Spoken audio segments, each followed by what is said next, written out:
This video will show you how to replace the coolant reservoir with fan shroud on a Toyota Matrix. This will be located along the front of your engine compartment. Let's get into it. Okay friend, let's get started on our job. We're going to make our way over towards where our radiator cap is. You want to make sure this is cool to the touch. We do not need to open it, but we are working right around this cap. We'll carefully remove our radiator overflow hose. For this, I'm just using a small angled pick here. I need to make my way in between to separate it. We'll just make sure that's soft and pliable, not torn, worn, or damaged. If it does look like it has a small tear, typically you can trim a little bit off if necessary. After a quick inspection, we will be removing this from the reservoir, but that's actually located down a little lower. It's easiest to gain access to once we have this up and out of the vehicle. As we move over towards the other side of the fan assembly, down in this area is where we can see our fan motor. We have to disconnect our electrical connector. Now for this connector, we do have a locking tab. It's on the side closest to the engine. I'm pressing that in, and we should be able to pull this out of place. Of course, a quick inspection for corrosion. This looks good. Now we have a couple mounting points for this wiring harness. There's one over here, and then we'll continue on towards the driver's side for one more mounting point. To dislodge this, I'm just using a small trim tool. You can use a flat blade screwdriver if necessary. We'll make our way right into this area and gently pry. Now if this mounting clip did happen to break, that's okay. You can use a wire tie for the installation process. This looks fine, so let's continue on down the line. All the way over towards the driver's side, we have our mounting point just underneath our upper radiator hose. Now at this point, this is separated. We're going to continue on to the hardware holding this in place. Looking inside the same area, just underneath our radiator hose, we can see one of our 10mm headed mounting bolts.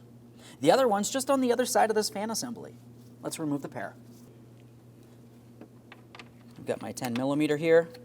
We're going to attempt not to break the mounting bolts. These are typically rusted.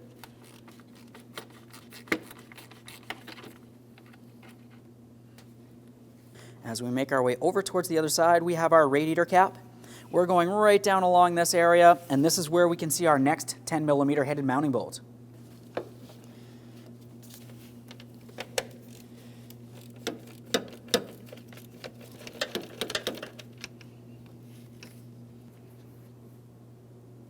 That looks good as well. Now as we move this around, we can tell down along either side of the fan assembly and radiator, the radiator itself has two small hooks, one on each side, and that's holding the fan assembly in place. Just go ahead and gently start lifting up on this. Once you have it dislodged from each hook, start sliding it towards the engine, and we'll lift it up and out of position.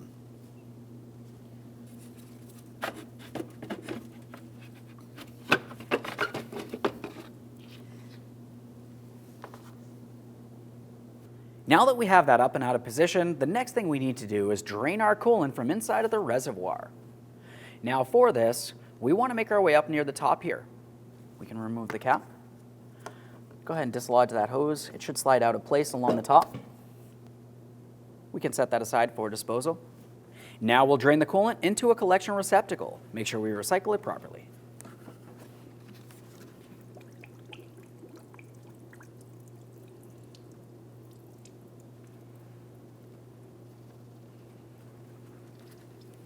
Try to remove as much as possible here. Now we have this laying down on the bench. We can continue on removing this hose. In this area, this should be a small squeezable clamp. As you can tell, ours is extremely rotted and unusable. We're just going to go ahead and remove that so we can replace it. The next thing I'll do is attempt to remove the hose from the fan assembly itself.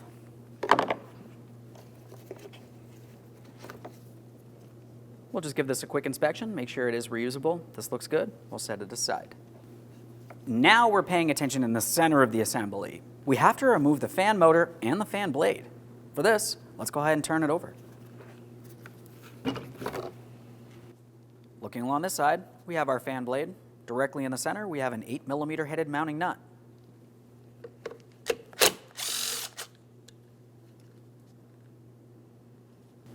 Now we can remove that fan blade. We're just going to give this a wiggle, lift it up and out of position. Now continuing on, to remove the motor from the assembly, you should find that you have 3 Phillips head mounting screws. our mounting screws look as though they've been replaced.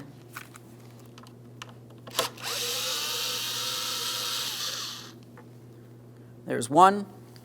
Make our way around.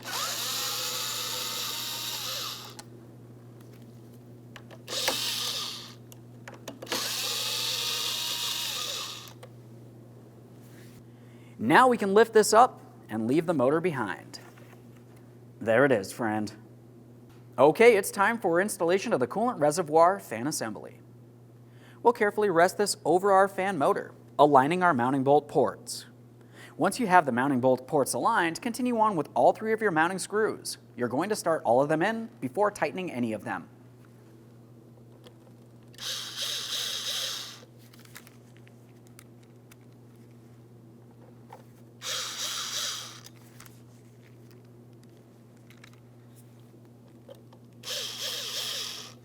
Okay, they're all started in. Let's make sure they're snug.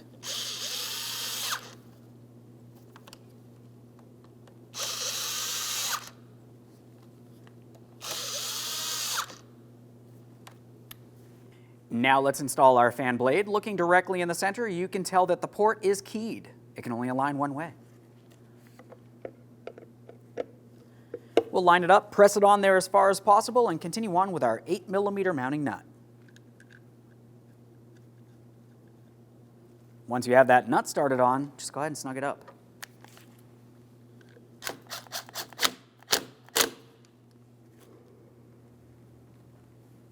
Now we're done on this side. Let's go ahead and turn this over so we can install our coolant overflow hose next.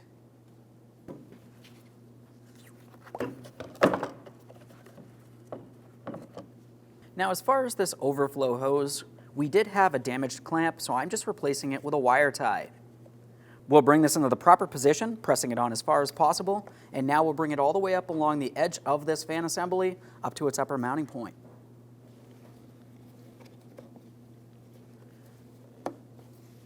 Down at the bottom, I'm going to make sure my wire tie is snug. And of course, we'll trim off any excess.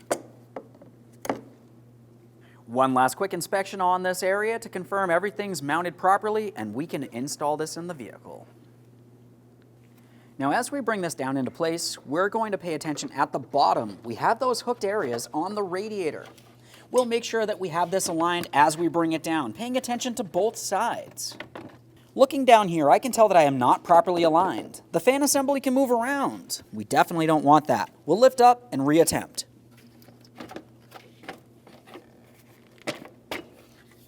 Okay, this side looks perfect. I'm just going to do the same on the other side and we'll continue on with our mounting hardware. We have our 10mm bolts, one for each side. Just go ahead and start them in and snug them up.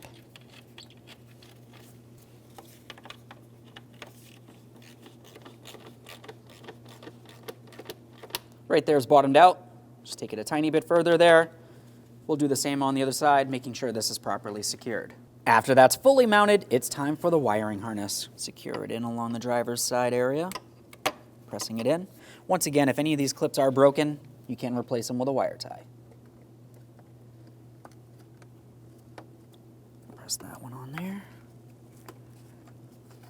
And of course, our electrical connector next.